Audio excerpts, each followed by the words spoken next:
देखिए, इन लोग कब वो क्या बोल देंगे कुछ कहा नहीं जा सकता है। इसीलिए इन लोगों की बात को कोई तवज्जो नहीं देता है भारत का मतदाता।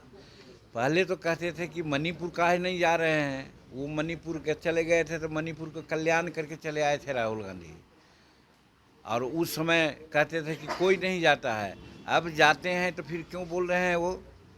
मणिपुर एक इम्पोर्टेंट राज्य है, वहाँ पर हर प्रकार की शांति की व्यवस्था कर ली गई है और उसका विकास करने का प्लान क्या कहते हैं प्रिंट बना लिया गया है। तो मोदी जी वहाँ कुछ जा कर के सौगात देने जा रहे हैं। वो जा कर के क्या वहाँ पर ये पहाड़ सर किए हैं। तो वो तो सिर्फ बोलते हैं लोग। रही बात जिस मुद्दा का नाम आप ले रहे हैं, अब कोई मुद्दा है? जब सब कोई कह रहा है कि इतना ट्रांसपेरेंसी है, देखिए आधार कार्ड की बात कर रहे थे तो आधार कार्ड का भी बात आ गई। आज हम पढ़े हैं कि आधार कार्ड पहले किसी का ऐसी बन जाता था, लेकिन अब आधार कार्ड में ये भी बात आ रही है कि पहले माता पिता का भी देखा जाएगा कि वो कहाँ का हैं। तो यही तो हम लोग कहते हैं कि भारत का जन्मा आदमी है, संविधान में है कि भारत का जन्मा आदमी भारत का मतदाता हो सकता है। तो संविधान को लेकर चलते हैं, संविधान का नाम लेते हैं। तो क्या इतना पता उनको नहीं है कि संवैधानिक काम इलेक्शन कमीशन कर रहा है? तो जब इलेक्शन कमीशन काम संवैधानिक कर रहा है तो फिर सवाल क्यों उठा रहे हैं? कहने का मतलब उन लोगों के पास कोई मुद्दा नहीं है, उन लोग ऐसे ही प्रलाप कर रहे हैं। प्रलाप कौन करता है ये आपको जानना चाहिए। ये जेपी नड्डा बिहार आ रहे हैं तो क्या एनडीए में सीट शेयरिंग का कोई शेप बनेगा? देखिए, जेपी नड्डा साहब अभी हम लोग के अध्यक्ष हैं भाजपा का। भाजपा मेजर पार्टी है हमारे एनडीए का। वो अपना विकास के काम में भी आ रहे हैं, कुछ आए हैं तो स्वाभाविक है कि राजनीतिक चर्चाएं होगी।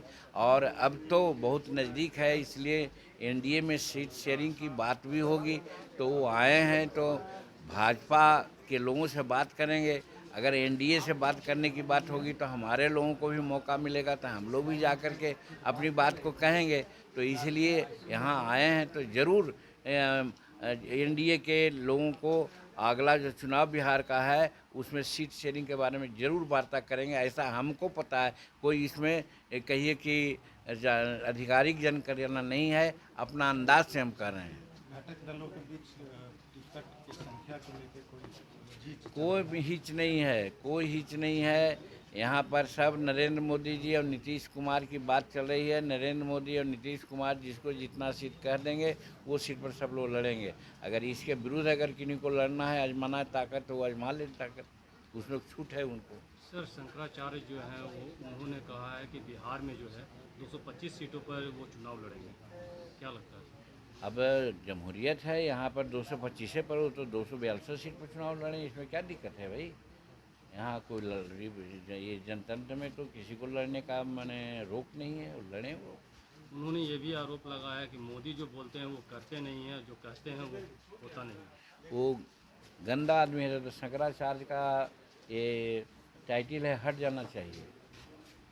नरेंद्र मोदी जी ने कहा था पाकिस्तान को कि हम ऐसा तुमको मार करेंगे कि तुमको पता भी नहीं चलेगा।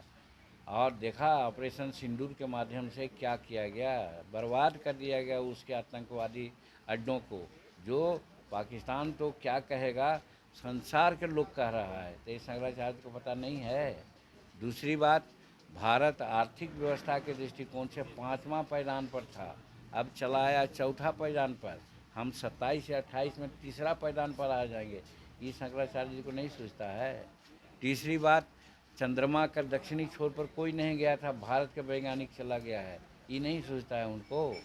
तो हर दृष्टिकोण से हम नरेंद्र मोदी जी के कर कमलों से भारत आगे सशक्त है, बढ़ रहा है। और आज संसार में अगुआ राष्ट्र के रूप में, अगुआ नेता के रूप में नरेंद्र मोदी जी चिन्हित हो रहे हैं।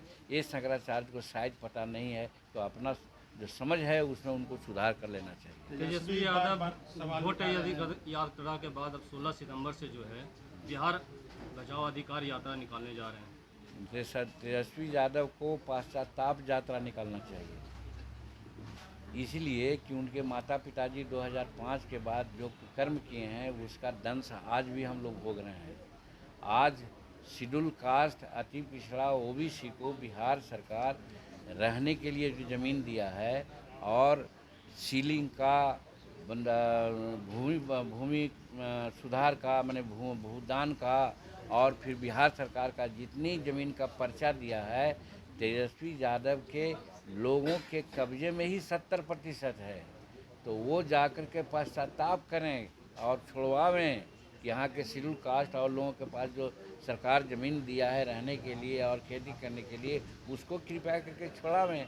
तो मैं तो कह रहा हूँ कि वो पश्चाताप यात्रा करेंगे। लाइन ऑर्डर पर भी लगातार सवाल उठा रहे हैं तेजस्वी, कल भी बोले हैं बिहार के।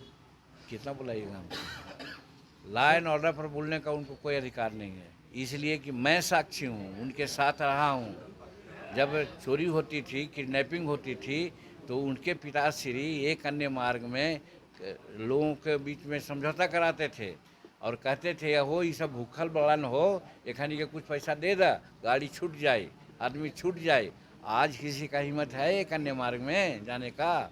तो कैसा लॉ एंड ऑर्डर कहते हैं? वही लॉ एंड ऑर्डर चाहते हैं, एक चीज़। और दूसरा चीज़, कोई जातीय दंगा हुआ, कोई धार्मिक उन्माद का झंडा हुआ, जब ये सब नहीं हो रहा है तो लॉ एंड ऑर्डर नहीं दिखता है, इसका मतलब दिन में एक पक्षी को नहीं सूझता है, तो सही साइन है वो।